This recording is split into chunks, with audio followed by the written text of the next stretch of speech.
If you're looking for a laugh, Ethan Caldwell said, tightening his black belt with a crisp snap that echoed off the mirrored wall, pick the old guy. The karate studio smelled like fresh lemon cleaner and new canvas. Bright, polished, almost too perfect, like a place where mistakes weren't allowed to exist. Overhead, the fluorescent lights laid a clean, white shine across the blue mats, the trophy case, the neatly stacked pads, the rows of spotless GI, hanging like uniforms for a different kind of battlefield. It was open day at Tanaka Martial Arts, the kind of Saturday where parents hovered near the benches with coffee cups, kids bounced on their heels in oversized uniforms, and phones rose into the air the moment anything, even slightly dramatic, happened. A small ring light sat clipped to a tripod near the front desk, and a live stream counter flickered on screen like a scoreboard, quietly turning every moment into a performance. Ethan stood at center mat like he owned it, tall, confident, the kind of 20-something who wore praise the way other people wore cologne. Around him, a few students chuckled on cue, as if laughter was part of the warm-up. Near the back, half in shadow and half in the studio's harsh shine, Frank Walker had only meant to wait. He wasn't dressed for a class. He wasn't dressed to impress anyone. A worn U.S. veteran jacket sat on his shoulders like a story he didn't announce, and his boots looked like they'd seen more parking lots than podiums. His hair was silver, neatly cut, and his posture had the quiet restraint of someone who'd learned long ago that you didn't waste energy on noise. He kept his hands loosely clasped, eyes steady, watching the room the way a man watches weather. Calm, alert, not surprised that it could turn. Frank hadn't come for attention. He was there because his granddaughter's mom had texted him the address, because it was easier to wait inside than in the cold February wind, because sometimes an old man just wants to be close to the places his family spends their Saturdays. But Ethan's voice cut through the chatter, sharp enough to pull every gaze toward Frank like a magnet. "Sir," Ethan called louder now, smiling wide for the cameras. "How about you step up here? Just a friendly spar. Quick. Fun. For the crowd." The word crowd landed with a little extra weight, and the students caught it. Someone near the benches snorted. A parent's eyebrows lifted. A teenager angled his phone to get Frank in frame. Sensei Tanaka, a compact man with a calm face and a salt and pepper beard, stood with his arms folded near the edge of the mat, watching without moving, as if trying to decide whether this was harmless energy or a lesson about to go wrong. Frank felt the heat of attention crawl up his neck, not because he was afraid, but because he recognized the shape of it. A room deciding what you are before you've spoken. Ethan took 2 steps closer, lowering his voice just enough to sound polite while still letting the microphones catch it. "Come on," he said, grin still pasted on. "If you win, I'll drop to my knee and apologize. Right here, in front of everyone." A ripple of amused murmurs moved through the studio. Ethan lifted his chin, savoring the moment, and then he added the line that turned the air cold. "But if you lose, you take that jacket off and walk out. No uniform, no class, no respect, just out. Deal?" For a heartbeat, the studio went oddly quiet, like even the air was listening. Frank looked at Ethan's bright eyes, at the eager phones, at the parents who suddenly didn't know where to put their hands. Then his gaze slid, just for an instant, to the edge of the mat where a teen girl named Haley Brooks stood adjusting her belt, the knot loose, the ends hanging too long, her sneakers close to the boundary line. Frank didn't flinch. He didn't raise his voice. He simply took one slow breath, and in that breath there was something steady, something that didn't belong to jokes or dares or live streams. When he spoke, it wasn't anger that colored his words. It was a quiet, unmistakable disappointment. "Son," Frank said softly, "do you really want the whole room to learn this lesson from you today?" Frank Walker held Ethan Caldwell's gaze the way he held everything else in his life, steady, without theater. For a moment, the bright studio felt smaller, as if the mirrored wall had pulled the room inward and made everyone watch themselves. Ethan's smile twitched, not gone, but strained, like a sticker peeling at the edges. He let out a short laugh for the phones, turning his head, slightly so the cameras could catch his best angle. "You hear that?" he called to the students, voice loud and playful. "He is giving me a lecture." A few people chuckled, but it was not the same easy laughter as before. It sounded uncertain, like someone clapping at the wrong time. Sensei Tanaka's eyes narrowed the tiniest bit, and his arms unfolded, one hand drifting to his hip as if he was deciding whether to step in. Near the benches, a couple of parents shifted, their coffee cups lowering, their faces tightening into that uncomfortable look Americans get when they realize a joke is starting to lean into something mean. Frank did not move onto the mat. He did not refuse, either. He simply stood with his boots on the edge line, shoulders square, calm as a winter lake.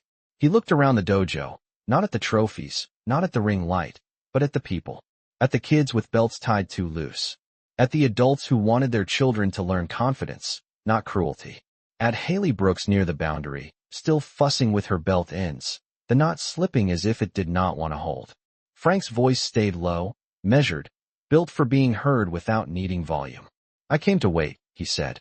I did not come to be somebody's entertainment. Ethan lifted both hands in an exaggerated, innocent shrug, palms open.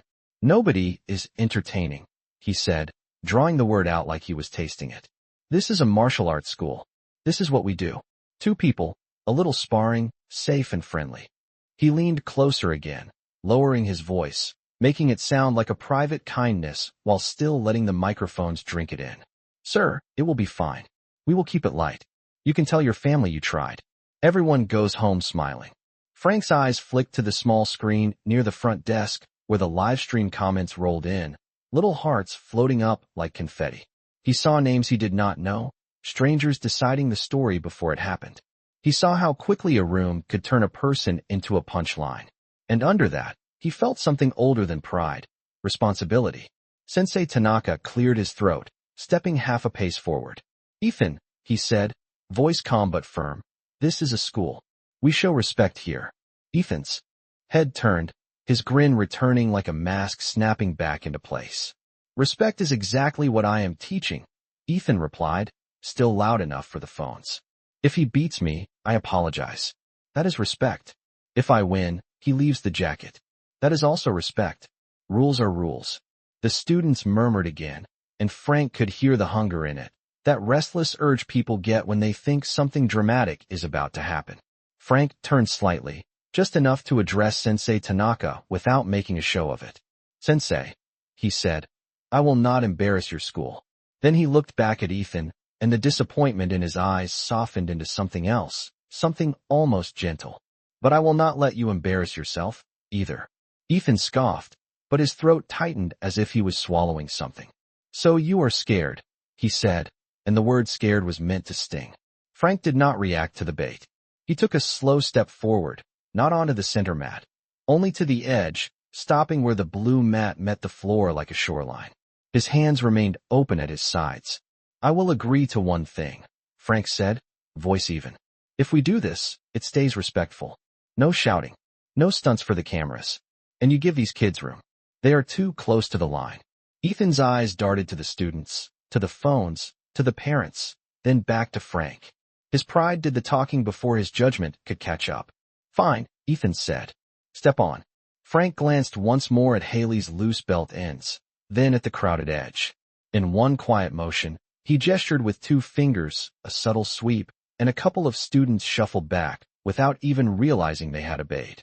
Frank's boots crossed onto the mat, and the room held its breath, not because anyone expected him to win, but because something in his calm made it feel like the story had already changed.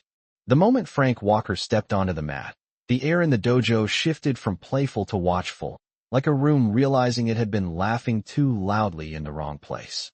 Ethan Caldwell rolled his shoulders and bounced lightly on his feet, performing confidence the way a musician performs a familiar song, and the students around the edge mirrored his energy with wide eyes and quiet excitement. The ring light near the front desk glowed steady, and the live stream kept running, little icons floating up as if the internet could feel the tension before the people in the room admitted it. Sensei Tanaka moved to the side, hands clasped behind his back, posture straight, expression calm, but his gaze stayed sharp, tracking the crowded boundary line like a lifeguard watching a pool. Frank did not bounce. He did not posture. He stood with his feet planted shoulder-width apart, knees soft, hands open and low, like someone waiting for a door to open rather than trying to break one down. He looked older up close, the fine lines at the corners of his eyes deepened by sun and time, but there was a quiet precision in the way he held himself, a discipline that did not need applause. Ethan circled once, grinning toward the phones, then lifted his voice, bright and theatrical. "Friendly," he said, as if saying the word made it true. He pointed at Frank's jacket with a quick nod. "Remember the deal." A few students chuckled again, but it sounded thinner now. Frank did not respond to the taunt. He let his attention drift instead to the room's edges, to the people who were too close, to the way Haley Brooks's belt ends still dangled longer than they should, brushing her thigh as she shifted her weight. Frank's eyes returned to Ethan, and his tone stayed quiet, almost conversational. "Keep your footing," he said, "and keep your distance from the edge." Ethan laughed like that was an insult. "Do not worry about me," he replied. "Worry about yourself." Sensei Tanaka raised one hand slightly. "Begin," he said, and his voice did not carry excitement. It carried responsibility. Ethan moved first, quick and confident, closing space as if speed alone could write the ending he wanted. Frank stepped back, not hurried, not panicked, just enough to keep the space clean, just enough to stay centered on the mat. Ethan shifted again, testing angles, feinting with his shoulders, watching for flinches he could turn into a joke. But Frank did not flinch. He watched Ethan's hips, his breathing, the way his heel lifted a fraction too high when he got eager. The crowd murmured, surprised by how little drama Frank was giving them. That surprised them more than noise ever could. Ethan tried to force the moment bigger. He raised his arms and called out, "Come on, sir. Show them what you have got." Frank's voice remained low. "I am showing them," he said. "Patience." That word landed like a weight. Ethan's grin tightened. He stepped in again, faster, and Frank shifted to the side with a small pivot that kept his balance under him like a locked door. Ethan adjusted, tried to cut him off, and for an instant his momentum carried him closer to the boundary than he realized. Frank's eyes flicked past Ethan's shoulder. Haley stood there, inches from the edge line, distracted, watching with her mouth slightly open, her belt not loosening with every breath. Frank raised one hand, palm outward, not a stop sign to Ethan, but a quiet warning to the room. "Back," Frank said, not loud, just certain. A couple of students shuffled away without thinking, like his calm had given their bodies permission to be sensible. Ethan heard the word back and mistook it for fear. He leaned toward the cameras, smiling wide, voice sharp with victory he had not earned yet. "He is already asking for space," he said. "This is easy." Frank did not correct him. He did not argue. He simply adjusted his stance half a step, placing himself between Ethan's path and the crowded edge, like a man setting a chair under someone who is about to lose their balance, not to humiliate them, but to prevent a fall.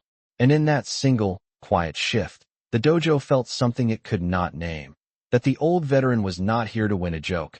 He was here to keep the room safe, even from itself. Ethan Caldwell's confidence started to turn sharp around the edges, like a smile held too long. He circled Frank Walker again, faster now, trying to pull a reaction out of him the way a kid shakes a vending machine, convinced the prize will drop if he rattles it hard enough. The students at the boundary leaned in, then remembered Frank's quiet back, and leaned out again, their feet shuffling like the tide.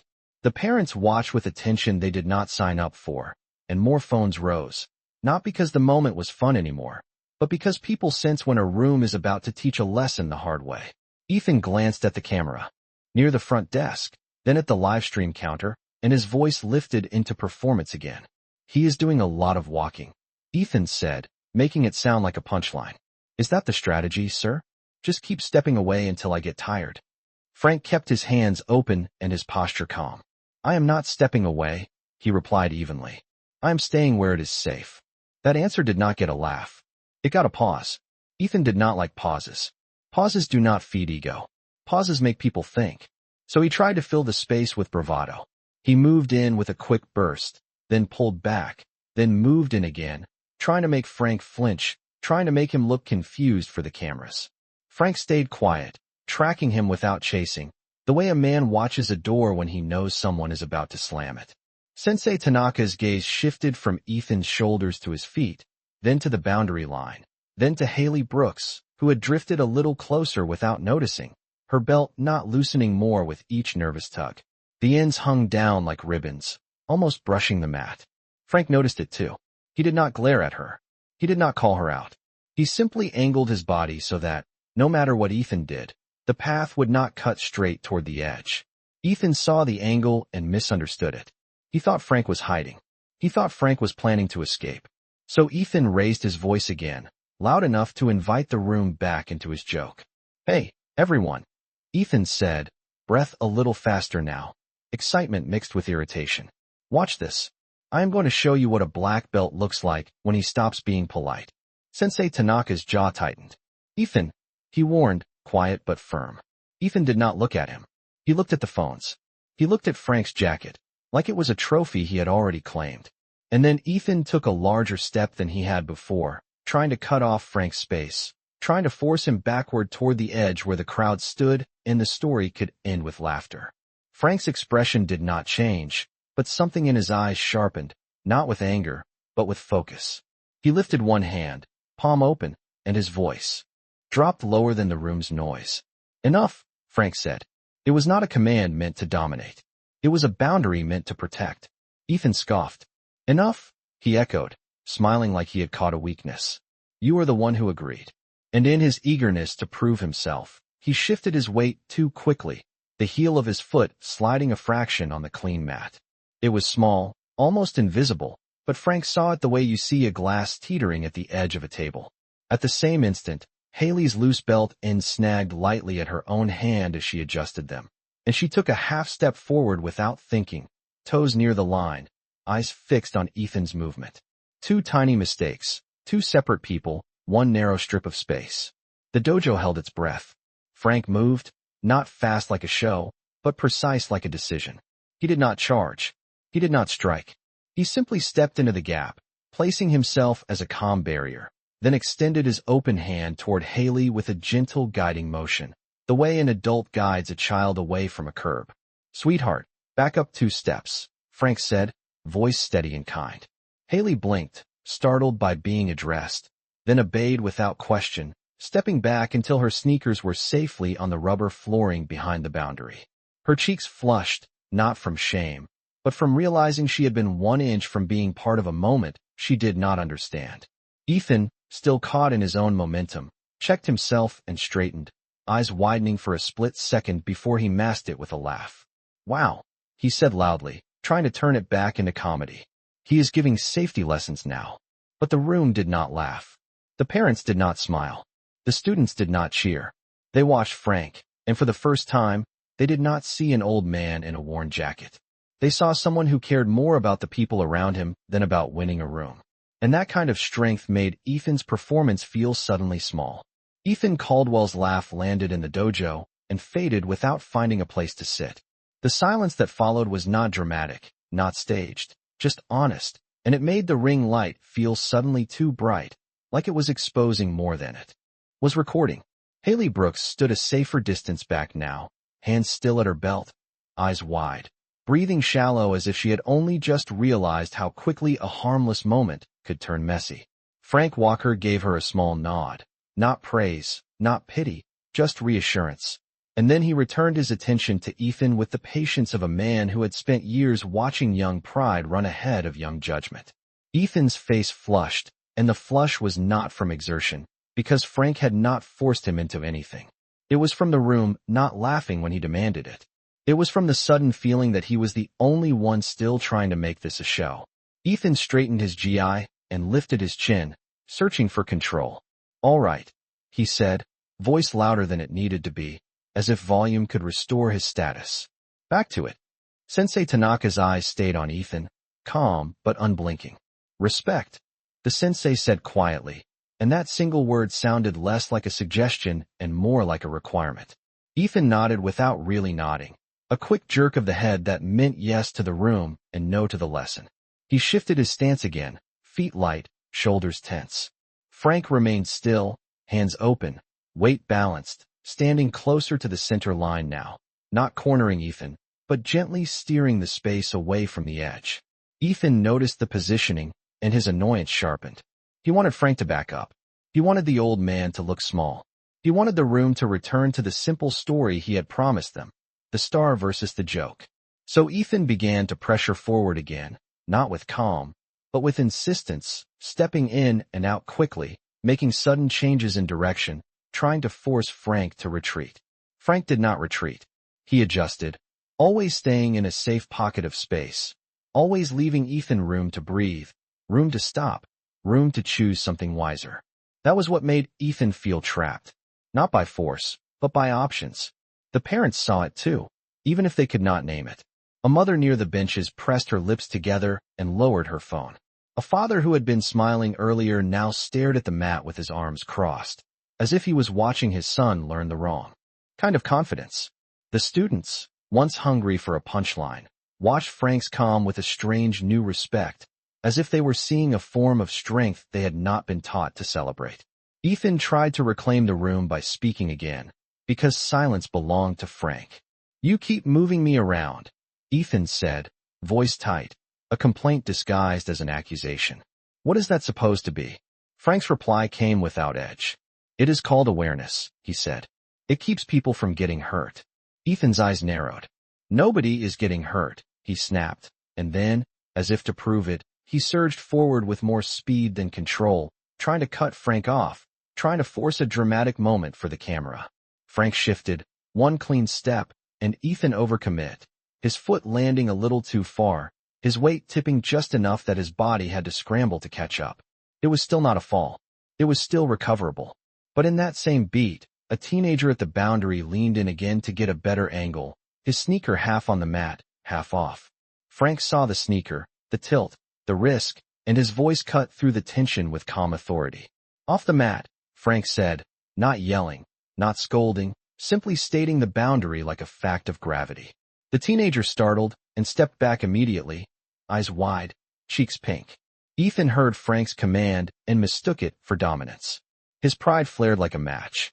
"Do not tell my students what to do," Ethan said, louder now, eyes darting toward the phones as if to make sure the moment was captured. Frank looked at him, and for the first time there was a quiet firmness beneath the patience, like steel under cloth. "Then you do it," Frank said. "That is your responsibility." The room went still again, because those words did not belong to sparring. They belonged to character. Ethan opened his mouth to fire back, but the sound did not come out right away. His throat worked, his jaw tightened, and in the mirror behind them, he caught his own reflection, a young man in a black belt, surrounded by kids, acting like the smallest person in the room. And that realization, even if he fought it, began to change the air more than any movement on the mat ever could.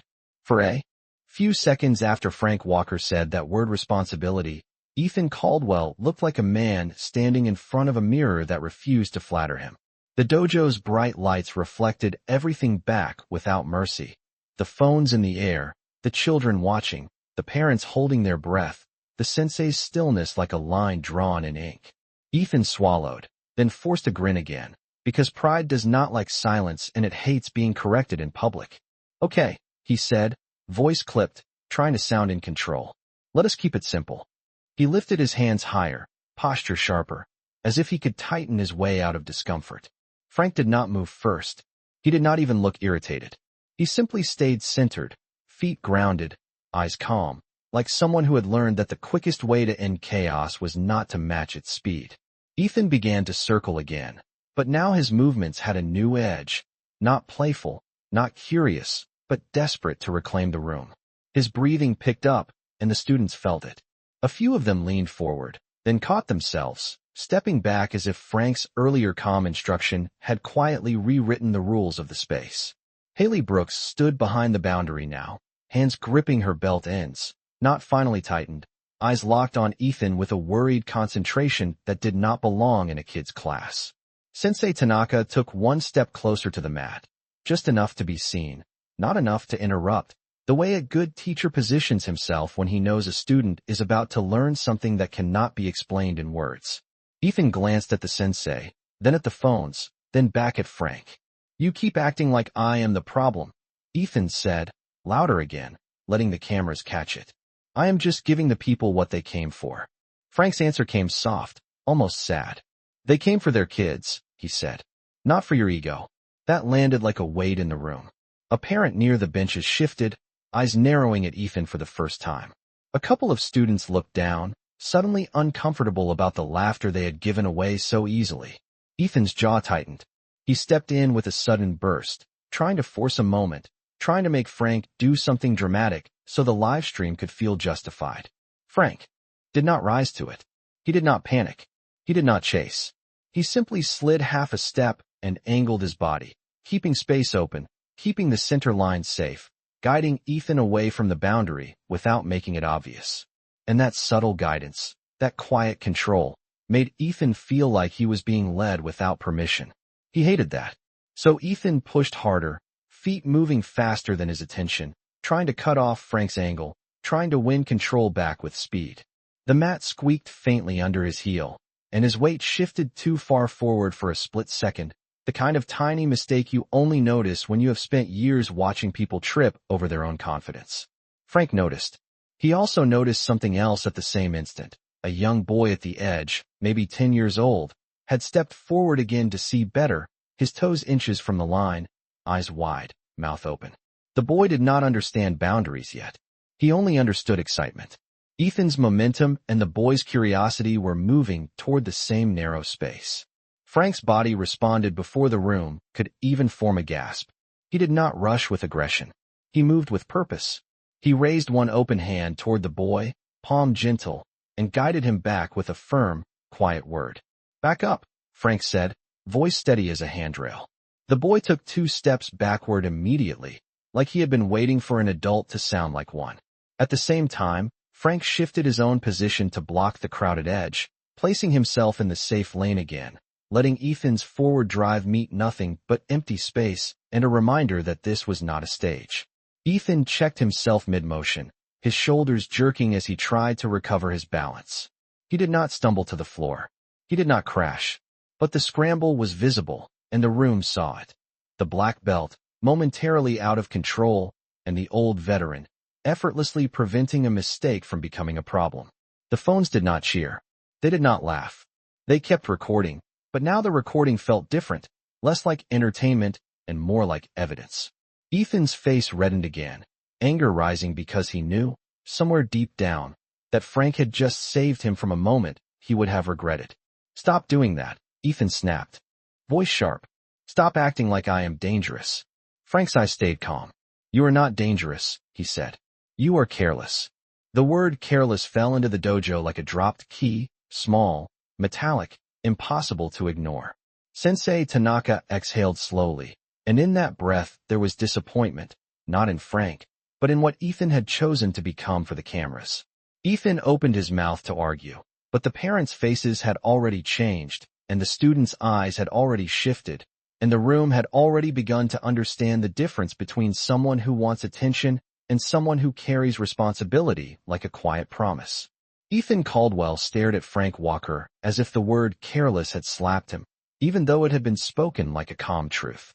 His chest rose and fell faster now, and the dojo could feel it, that invisible heat of a young man trying to wrestle control back from a moment that no longer belonged to him. The laughter had dried up.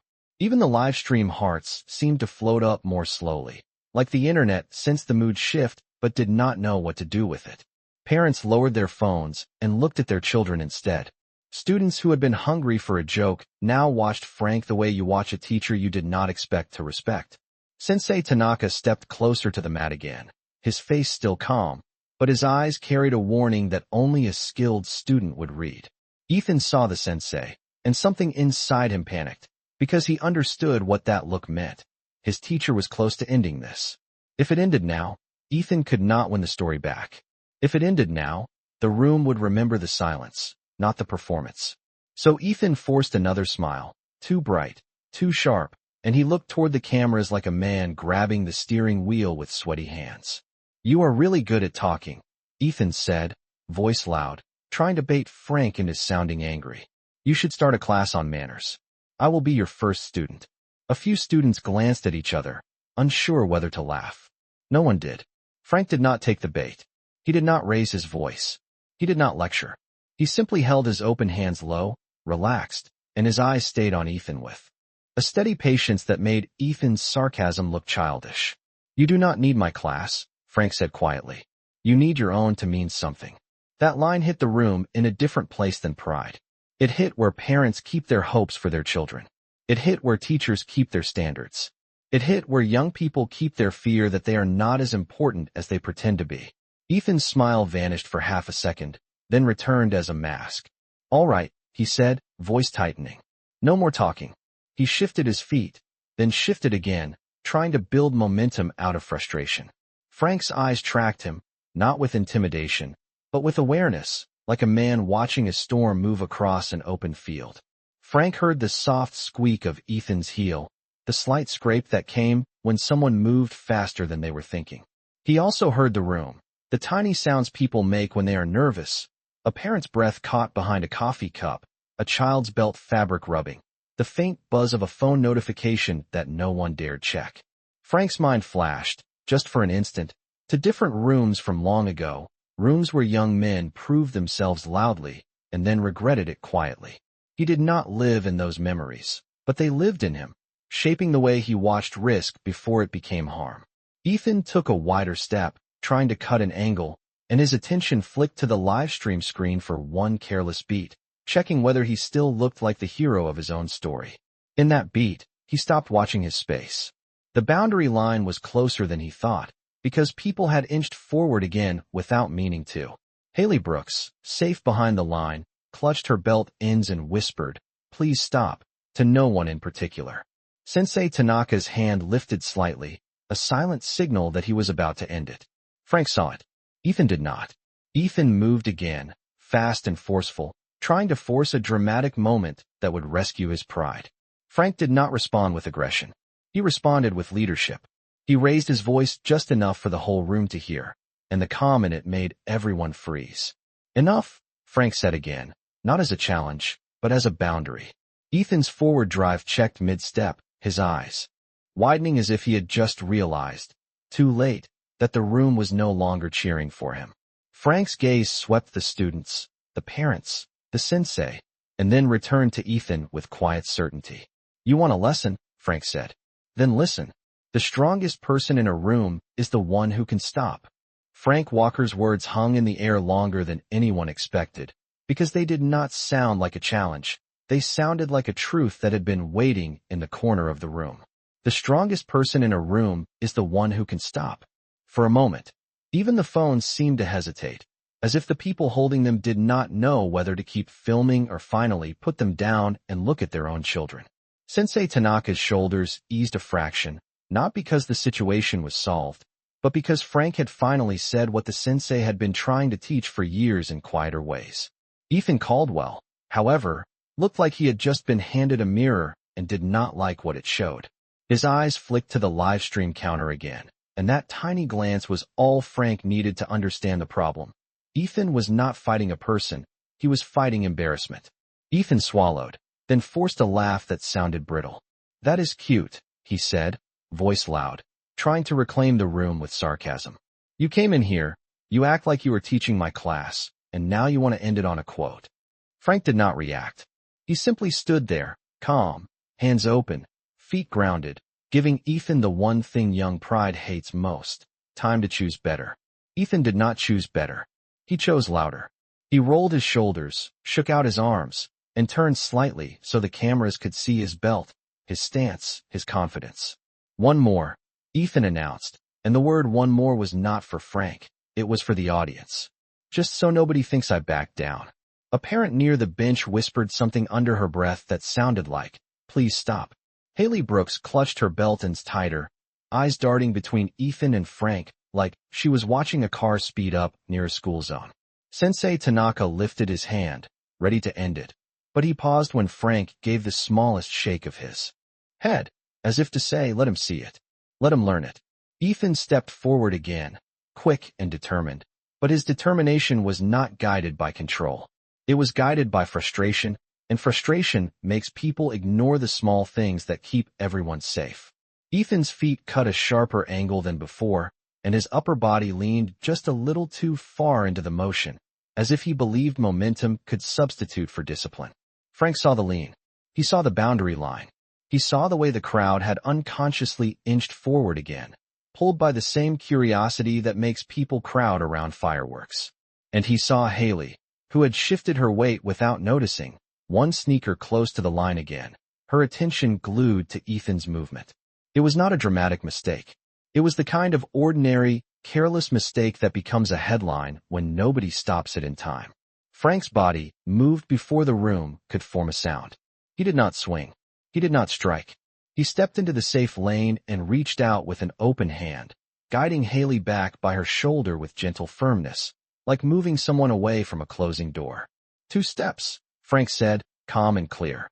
Haley stumbled backward just enough to catch herself, then froze, eyes wide, realizing she had been closer than she thought. At the same instant, Ethan, still committed to his forward angle, realized the space in front of him had changed. He checked his motion too late, his feet scrambling for traction on the clean mat, his balance wavering as he tried to stop without looking foolish. Frank shifted again, placing himself between Ethan's momentum and the boundary, not to punish him, but to absorb the chaos Ethan had created. There was a sharp intake of breath from the parents, a soft gasp from the students, the kind that comes when everyone imagines the worst without it happening. Then everything settled. No one fell. No one got hurt. But the room had felt the edge of it, the thin line between a joke and a mistake that would have followed them home. Ethan stood there, breathing hard, eyes flicking from Haley to the parents to Sensei Tanaka, and for the first time his face showed something real. Not confidence, not performance, but fear of what almost happened because he would not stop. The room stayed frozen for a beat after everything settled, because everyone could feel how close the moment had drifted to becoming something no one could laugh off. Ethan Caldwell stood there, breathing harder than he wanted anyone to notice, eyes darting like he was checking for damage that did not show on the surface but had already landed in the room's memory. Haley Brooks swallowed and took another step back on her own, hands trembling slightly as she retied her belt not with more care than she had used all morning. A father near the benches let out a slow exhale, the kind you do when you realize your kid was inches from being part of somebody else's pride. Sensei Tanaka's face did not change much, but the disappointment in his eyes sharpened into something heavier, something that said, "This is not what I built this place for." The sensei reached toward the front desk, and with one calm motion pressed a button that dimmed the ring light and muted the live stream, turning the dojo from a stage back into a school. The sudden quiet felt like a curtain dropping. Ethan blinked, startled, as if he had just lost the audience he had been performing for. "Sensei," Ethan started, voice tight, but Tanaka cut him off with nothing more than a look. Frank Walker did not move toward Ethan like a victor. He moved like a guardian of the room's safety.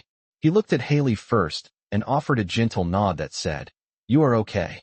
Then he looked at the parents, and there was an apology in his eyes for being dragged into their children's space like this.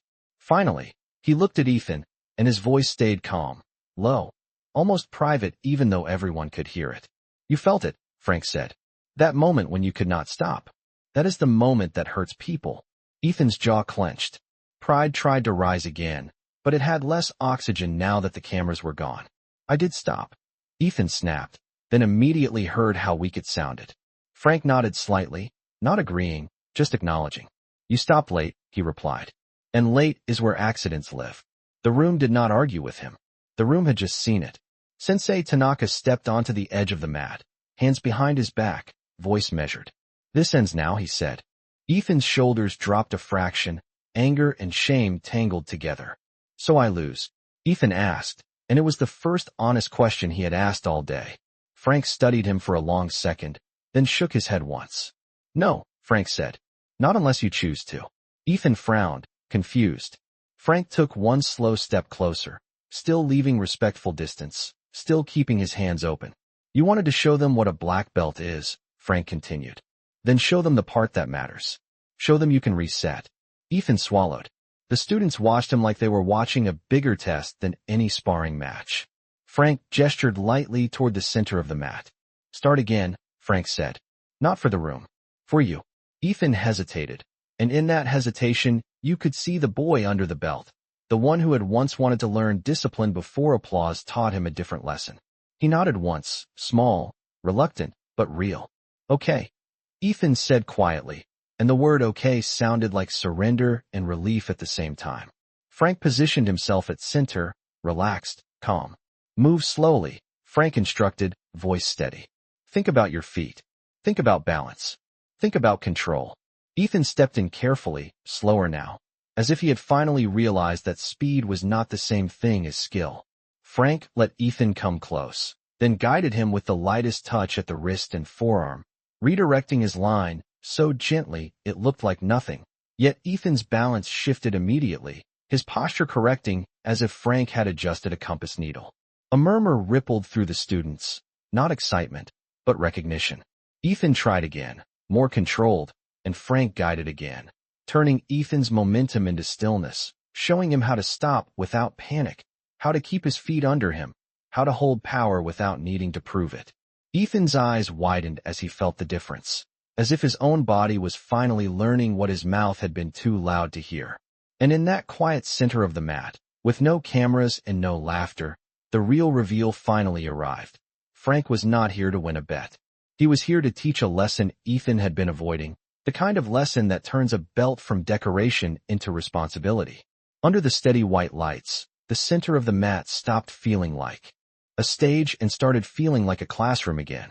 Ethan Caldwell moved with new caution, as if the floor had taught him a rule his pride refused to read out loud.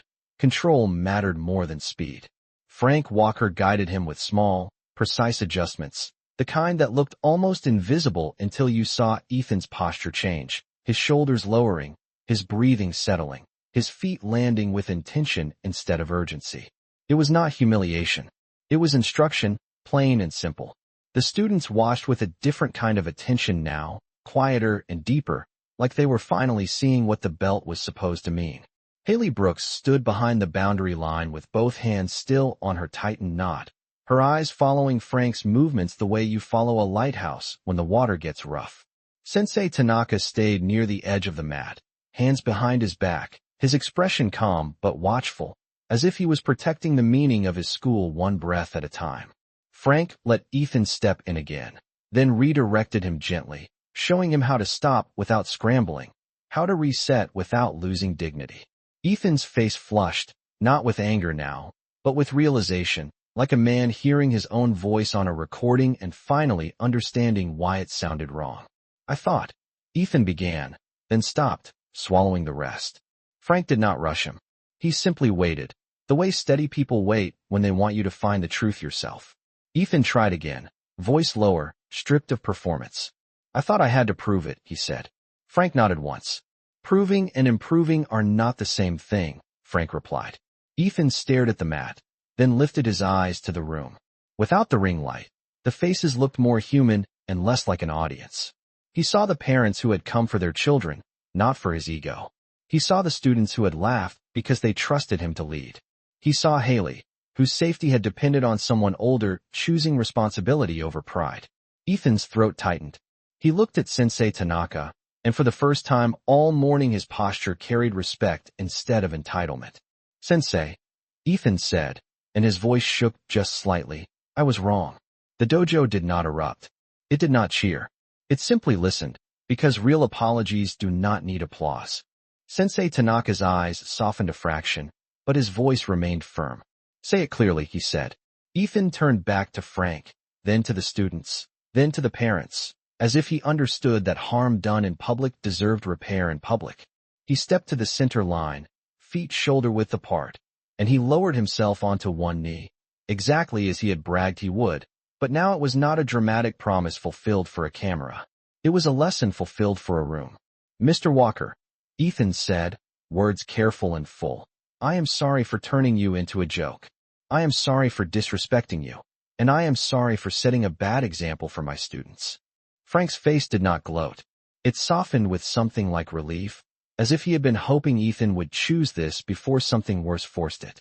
Frank reached out and offered his hand, not yanking Ethan up, not making it theatrical, simply giving him a way back to his feet with dignity intact.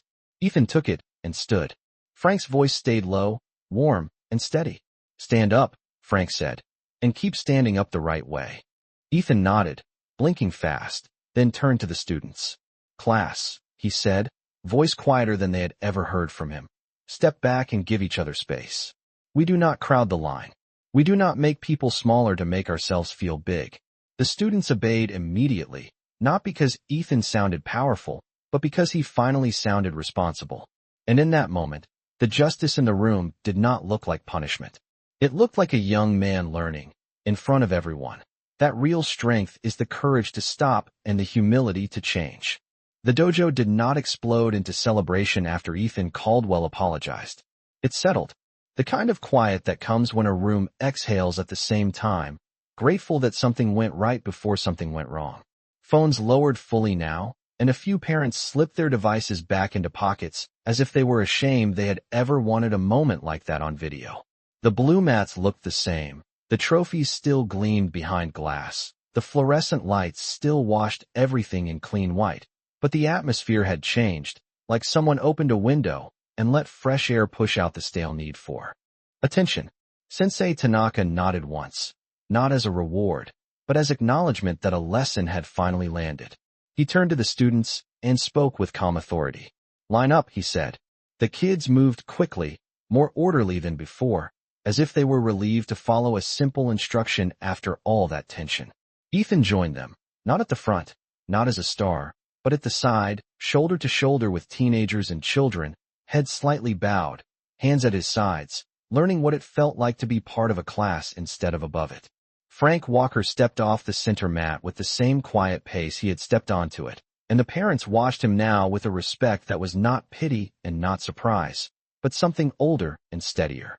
A mother near the benches approached with her daughter's hand in hers. "Sir," she said, voice soft, "thank you." Frank gave her a small nod.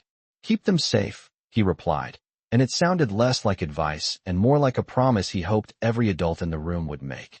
Haley Brooks walked up next, still a little pale, still holding her belt not like it was the only solid thing in the world. Her eyes met Frank's, and she spoke quietly, as if she did not want the room to hear her fear. "I did not realize I was that close," she admitted. Frank's expression softened. "Most people do not," he said. "That is why we watch out for each other." Haley nodded, blinking fast, then straightened her shoulders the way she had been taught, except now it looked less like posture and more like courage. Sensei Tanaka approached Frank, stopping a respectful distance away. "Mr. Walker," the sensei said, and there was a weight in the honorific. "You handled this with restraint. I am sorry my school allowed it to begin." Frank shook his head gently. "You ended it," he replied, "and your students saw you do it. That matters." Sensei Tanaka's eyes lowered for a moment, then lifted again. "May I ask," he said carefully, "where did you learn to move like that?" Frank glanced at the mat, then at the children lined up, and his voice turned quieter, as if he was speaking to memory rather than to the room. "A long time ago," he said, "somebody taught me that panic is contagious, and so is calm." He did not brag. He did not name medals. He did not bring attention back to himself. But the way he said it made people imagine long hallways, hard days, and lessons learned when consequences were not imaginary. Ethan looked over from the line, eyes different now, humbled, curious. Frank noticed, and instead of turning away, he gave Ethan a nod that held no resentment. Ethan swallowed, then stepped forward when Sensei Tanaka dismissed the class for water. He stopped in front of Frank, hands open, voice quiet. "I meant what I said," Ethan told him. "I have been chasing attention. I forgot what I was supposed to protect." Frank studied him for a second, then nodded once. "Then you are already ahead of where you were this morning," Frank said. Ethan's shoulders loosened, as if the words gave him room to breathe. In the background, the students drank water and retied belts and laughed again. But this time the laughter was lighter, kinder, the kind that does not need someone else to be small. And as Frank stood there in his worn jacket under the bright dojo lights, the place finally looked like what it claimed to be. Not a stage for ego, but a school for character. Frank Walker did not stay in the center of attention for long, because men like him never do. When the water break ended and the students returned to their lines, he stepped toward the bench area and gave the room the gift of normalcy. The dojo sounded different now, not like a crowd waiting for a stunt, but like a school doing what it was meant to do. Belts being tied, sneakers squeaking softly on rubber, children repeating instructions in unison, parents murmuring with a calmer tone. Sensei Tanaka addressed the class with a steadiness that felt newly earned. "Today," he said, "we practice control. Not just balance of the body, balance of the mind." The students bowed, and for the first time that morning, the bow looked less like a habit and more like respect. Ethan Caldwell stood at the side of the line, watching the children as if he had only just noticed how young they were, how easily they copied what adults model. When Sensei Tanaka demonstrated a simple stepping drill, Ethan did not rush to lead. He waited. He mirrored the sensei's pace. He corrected himself when his foot landed too hard, as if he had finally learned that even a small stomp can teach the wrong message. Frank sat on the bench and kept his hands folded, posture relaxed, eyes still quietly aware. A little boy who had stepped too close earlier glanced over at him, then quickly looked away, embarrassed. Frank offered him a small smile, the kind that said, "You are not in trouble, you are learning." The boy smiled back, relief washing over his face like sunlight. Haley Brooks moved through the drill with careful attention, and each time her belt end swung, she retied the knot tighter, not because she was scared now, but because she understood why details mattered. A father stepped beside Frank and held out a paper cup of water like an offering. "I am Mark," he said, voice low. "My son is in the beginner class." Frank accepted the cup with a nod. "Frank," he replied. Mark hesitated, then said what had been sitting on his chest since the near miss. "I almost thought this was going to become something I would regret bringing my kid to," Mark admitted. Frank did not defend the dojo. He did not criticize it either. He spoke plainly. "Places are made of people," he said. "People can choose better." Mark nodded slowly, eyes turning toward Ethan. "You think he will?" Mark asked. Frank watched Ethan as the young instructor adjusted a student's stance gently, lowering his voice, keeping his hands open, no showmanship, just teaching. "He already started," Frank said. Sensei Tanaka walked over during a pause and sat beside Frank with respectful distance. "We will add a rule," the sensei said, speaking quietly. "No filming during class unless it is for official testing.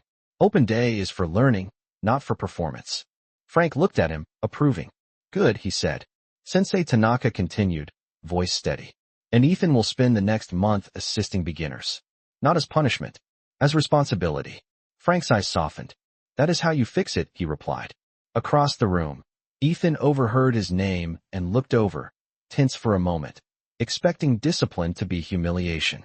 But Sensei Tanaka only met his gaze and nodded once. Not harsh, not soft, simply clear. Ethan bowed his head in acceptance.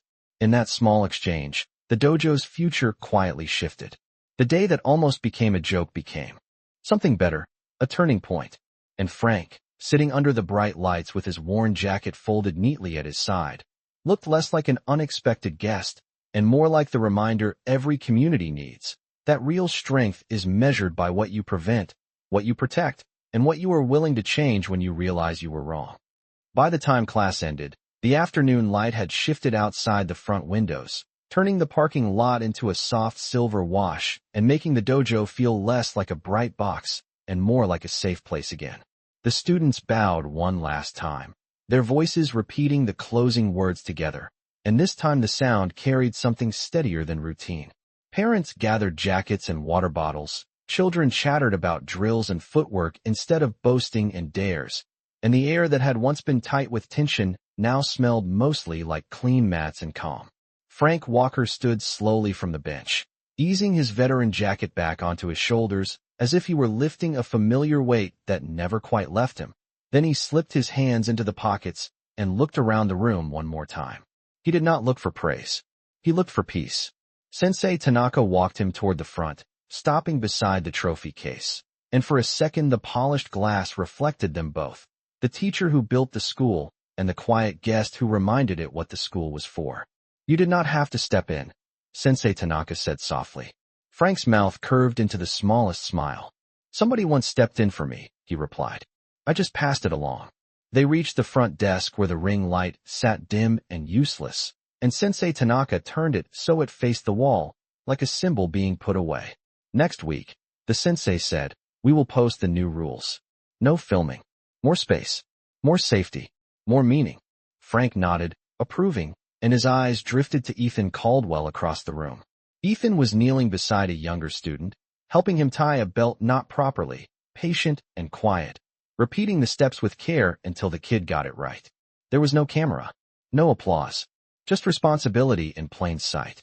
Ethan looked up and caught Frank watching. For a moment, the old defensiveness tried to rise in his face, but it did not win. Ethan stood and walked over, stopping a respectful distance away like the mat had taught him a boundary. "Mr. Walker," Ethan said, voice low, "I owe you more than an apology." Frank studied him, then shook his head gently. "You do not owe me," he said. "You owe them," and he nodded toward the children. "You are the one they copy." Ethan swallowed, eyes shining with the kind of embarrassment that finally turns into growth. "I understand," he said. "I will do better." Frank held his gaze a beat longer, then offered his hand. Ethan took it, grip firm but not performative, and in that simple exchange the room felt something settle into place, like a chair finally set level on the floor. Frank turned toward the door, and as he stepped out, the cold air from outside brushed in, carrying the scent of winter and asphalt and something clean. In the parking lot, he paused near his car, looking back through the glass at the kids lining up their shoes neatly, at the parents relaxed again, at the sensei standing tall, at Ethan moving with humility he had not had that morning. Frank exhaled slowly, the kind of breath that comes when you realize a situation could have gone wrong but did not, because someone chose to stop.